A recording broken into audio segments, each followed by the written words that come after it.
ओम जी, जब पांडवों के महल का दर्शन करने के लिए कौरवों के लिए निमंत्रण दिया जाता है और जब सारे कौरव जाते हैं पांडवों के महल के दर्शन के लिए कि कितना खूबसूरत महल बना है, तो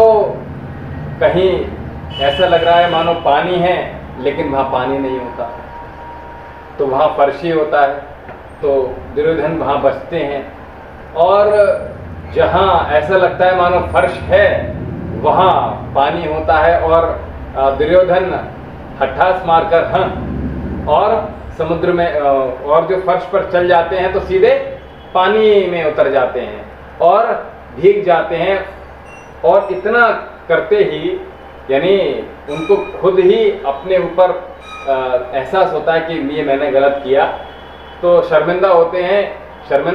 तो ठीक है, लेकिन इतने पर भी क्या होता है कि जब द्रौपदी अपनी सखियों के साथ उनके ऊपर अट्टहास के साथ उनका मजाक बनाती हैं और कहती हैं अंधे का पुत्र अंधा,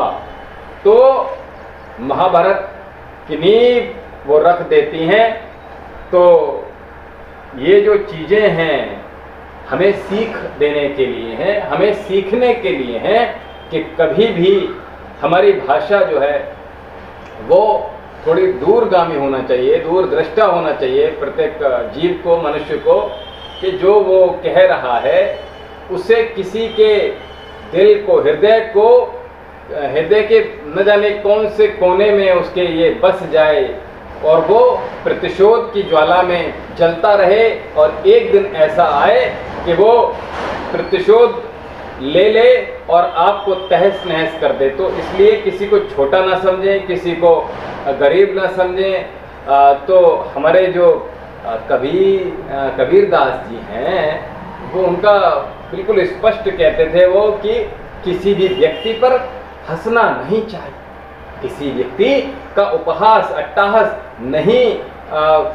करना चाहिए, मजाक नहीं बनाना चाहिए किसी भी व्यक्ति का। और उसके साथ, क्योंकि देखिए हर व्यक्ति कोई 100% श्रेष्ठ तो होता नहीं, कहीं ना कहीं कमी तो हर व्यक्ति में होती है। तो दूसरे की कमियों को देखकर उन पर कभी भी मुस्कुराना नहीं चाहिए, कभी सार्वजनिक नहीं करना चाहिए। किसी के भीतर कोई दोष है तो किसी थर्ड पर्सन के सामने हमें उजागर नहीं करना है। ये छोटी छोटी चीज़ें हैं, अगर हम देखेंगे तो हमें करना क्या चाहिए? हमें करना ये चाहिए कि हम देखिए हित तो कर नहीं सकते किसी का, और हम उल्टा उसका मजाक बना रहे हैं, पीठ पीछे उसका मजाकें चल रही हैं, ये ठीक नहीं है। क्योंकि जो थर्ड पर्सन है उसके मन में उसके प्रति, जिसका मजाक बनाया जा रहा है, उसके प्रति एक नई कल्पना और एक नया चरित्र निर्माण कर रहे हैं आप जब आप ऐसा कर रहे हैं, और किसी का चरित्र का आप अनजाने में हनन कर रहे हैं। तो इसलिए हमें उससे, उस पाप से बचना चाहिए, क्योंकि अंततः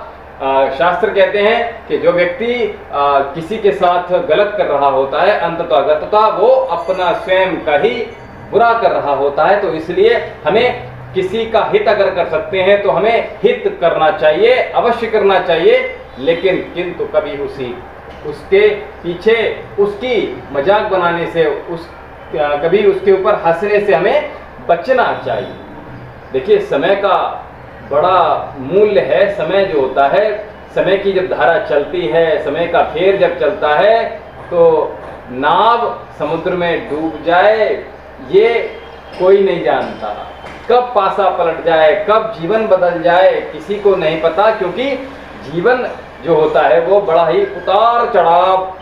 से भरा हुआ होता है। तो इसमें क्योंकि कब किसी और के साथ है तो वो कभी आपके साथ भी हो सकता है। आज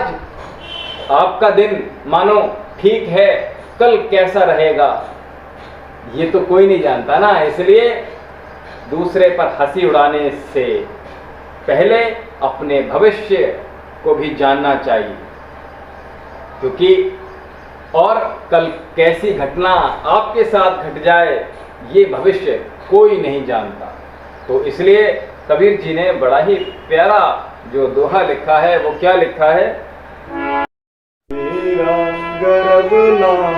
कीजिए कभू ना हासिए को, कबीरा गर्व ना कीजिए कभू ना हासिए को, अजहु नाव